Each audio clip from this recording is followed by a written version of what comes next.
சர்க்கார் திரைப்பட பேனரை கிழித்ததால் அதிமுக ஆட்சியை இழந்ததாக தெரிவித்த அமைச்சர் என் ஆனந்த், கோடி ரூபாய் கொடுத்தாலும் தவேக உறுப்பினர்களை விலைக்கு வாங்க முடியாது என்றும் சூளுரைத்தார். சினிமாவில் மட்டும்தான் நடிப்பாரு, அதை தாண்டி வெளியில வந்து நடின்னு சொன்னீங்கன்னா அவருக்கு நடிக்க தெரியாது. ஒரு சீட்டு வாங்குவாரா, 2 சீட்டு வாங்குவாரா, 5%, 3%, 7%, இப்படியா எல்லாரும் இலக்காரமா எல்லாருமே பேசினாங்க.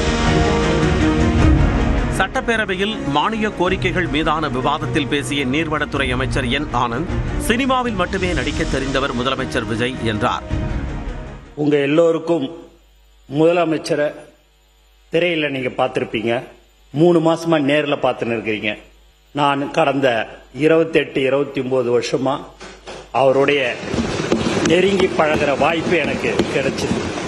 அப்படி பார்க்கும்போது சினிமாவில் மட்டும்தான் நடிப்பாரு, அதை தாண்டி வெளியில வந்து நடின்னு சொன்னீங்கன்னா அவருக்கு நடிக்க தெரியாது. அதற்கு அப்பாற்பட்டு ஒரு நல்ல மனிதர் என்பதை இந்த நேரத்தில் நான் உங்களுக்கு தெரிவிச்சுக்கிறேன். முதலமைச்சர் விஜய் அரசியலை ஓய்வு களமாக பார்க்கவில்லை என அமைச்சர் ஆனந்த் தெரிவித்தார். தமிழ்நாட்டு மக்கள் என்னை உச்சத்துல வச்சாங்க. அப்படி வச்சிருக்கும் போது அந்த உச்சத்துல இருக்கும் போதே நான் விட்டுட்டு அரசியலுக்கு வரணும்னு தான், மக்களுக்கு சேவை செய்யணும்ன்றது எண்ணம் தான் எனக்கு இருக்குதே ஒழிய, நான் ரிட்டையர்ட் ஆன பிறகு நான் அரசியலுக்கு வர்றதுக்கெல்லாம் எனக்கு விருப்பம் இல்லை. விஜய் ஏன் அரசியலுக்கு வந்தார் என தான் நினைத்ததாக அமைச்சர் என் ஆனந்த் கூறினார். ஒரு நேரத்தில் ஏன்டா இவர் அரசியலுக்கு வந்தாருன்னு நான் நினைப்பேன். ஏன் அப்படின்னு பார்த்தீங்கன்னா, இந்த யூடியூப்ல கடந்த 2 வருஷம் 2.5 வருஷமா அவரை திட்டாத திட்டில்ல. 1 சீட்டு வாங்குவாரா, 2 சீட்டு வாங்குவாரா, 5%, 3%, 7%, இப்படியா எல்லாரும் இலக்காரமா எல்லாருமே பேசினாங்க. அதுலயும் இந்த யூடியூப்ல, டிவில வாடகை வாயிலாம் இருக்குது. அந்த வாய் என்ன பேசணுமோ அவ்வளவும் பேசும். சர்க்கார் பேனரை கிழித்ததால் அதிமுக ஆட்சியை இழந்ததாக தெரிவித்தார். சர்க்கார் என்ற ஒரு படத்துல ஒரு பேனரை கிழிக்காம இருந்திருந்தா இவங்க தான் திருப்பி வந்திருப்பாங்க. அந்த ஒரே ஒரு பேனர் தலைவர் சர்க்கார் பேனரை கிழிச்சதுனால தான் நீங்க விட்டுட்டு உக்காந்துட்டீங்க. அதை நீங்க கிழிக்காம இருந்திருந்தீங்கன்னு வச்சுங்களேன், நீங்க தானே இருந்திருப்பீங்க அடுத்தாப்ப. நீங்க அந்த ஒரு பேனரை கிழிச்சதுனால தான் நீங்க இல்லை. சாதி, மதம், பணம் எதுவுமே நடந்து முடிந்த சட்டசபை தேர்தலில் ஈடுபடவில்லை என என் ஆனந்த் குறிப்பிட்டார். அரசியல் 2 விதம் இருக்குது. ஒன்னு தூய்மையான அரசியல், ஒன்னு இப்படிதான்டா இருக்குது இந்த அரசியல்ன்றது தான். அந்த மாதிரியான ஒரு தூய்மையான அரசியலை நாங்கள் தேர்ந்தெடுத்தோம். தவேகாவினர் ஒருபோதும் விலை போக மாட்டார்கள் என அமைச்சர் ஆனந்த் தெரிவித்தார். எங்க ஆளுங்க கிட்ட இருந்து நீங்க ஒரே ஒரு ஆளை கூட நீங்க இப்படி இன்னாட்ட இப்படி வான்னு சொன்னா வரவே மாட்டாங்க. நிர்வாகிகளும் சரி, தோழர்களும் சரி, சட்டமன்ற உறுப்பினர்களும் சரி, அமைச்சர்களும் சரி, இன்னாண்ட 2 கோடி வச்சுட்டு இன்னாண்ட தலைவர் படத்தை வச்சிங்கன்னா தலைவருடைய போட்டோவை தான் எடுத்துப்பாங்களோடைய அந்த 2 கோடி எடுக்க மாட்டாங்க. சபாநாயகர் JCD பிரபாகர் தங்களுக்கு கிடைத்த வரம் என குறிப்பிட்ட அமைச்சர் ஆனந்த் மற்ற தவேகா உறுப்பினர்கள் குறித்தும் பேசினார். உண்மையாகவே ஒரு சபாநாயகர் எங்களுடைய கட்சிக்கு கிடைத்த வரம்னு கூட நாங்க சொல்லலாம்.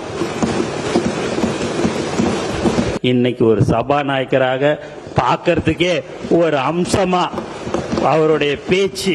இப்ப நான்லாம் பேசும்போது பாத்தீங்க அப்படின்னா பேப்பரை கொடுத்து படிக்க சொன்னீங்கன்னா அப்படியே 2-3 வார்த்தை ஏதாவது ஸ்லிப் ஆகும். அதை நான் அப்படியே அவர் வாயே, எங்க அண்ணன் வாயே பார்த்துன்னு இருப்பேன். ஃபைனான்ஸ் மினிஸ்டர் அவர் நீங்க பாத்தீங்கன்னா வரும்போது முடியெல்லாம் இப்படி வச்சுக்கின்னு வந்தார். அண்ணன் இப்படிலாம் வச்சுக்க கூடாதுன்னு, நீ தேர்தலில் நிக்கணும்னா அந்த முடியெல்லாம் கட் பண்ணிடணும்னா அப்படியே நீ மேல கீழே பார்த்தாரு. சரி, ஃபர்ஸ்ட் அனுபவம் சரின்னு சொல்லி போயிட்டு அடுத்து ஒரு வாரம் கழிச்சு பார்க்கும்போது பார்த்தீங்கன்னா முடிகிடியெல்லாம் கட் பண்ணின்னு கரெக்டாக வந்தார். கண்டிப்பாக நீ எம்எல்ஏ ஆகிடுவேன்னு. எங்கள் IARS அருண்ராஜ் சார் அடிக்கடிக்கு வந்து பார்ப்பார். நான் யாருக்கும் தெரியாமல் பார்க்க வேண்டிய சூழ்நிலையாக இருக்குது. நான் ராஜினாமா பண்ணிட்டு நேரடியாக நான் பார்க்கணும், நான் உங்களோட கட்சியில் நான் பணியாற்றி நான் தேர்தலில் நான் நிற்கணும் அப்படின்னார். அவங்க மாமனார் மாமியார் எல்லாருமே உன்னை ஐஆர்எஸ்க்கு தான் நான் பொண்ணு கொடுத்தேன், அரசியலுக்கு நீ போவேன்னு தெரிஞ்சா நான் கண்டிப்பா உனக்கு பொண்ணே கொடுத்துருக்க மாட்டேன்ல நிலைமையெல்லாம் அவருக்கு வந்துச்சு. ஆனா தலைவர் ஒண்ணு தான் சொன்னார், அந்த ஐஆர்எஸ் பதவியோட நீங்க நம்மளுடைய கட்சியில ஒரு நல்ல இடத்துக்கு நல்ல பதவிக்கு வருவீங்க, பயப்படாம தேர்தலில் நில்லுங்க, ரிசைன் பண்ணிட்டு வாங்கன்னு சொல்லக்கூடிய ஒரு தலைவர் தான் எங்கள் தலைவர் தளபதி.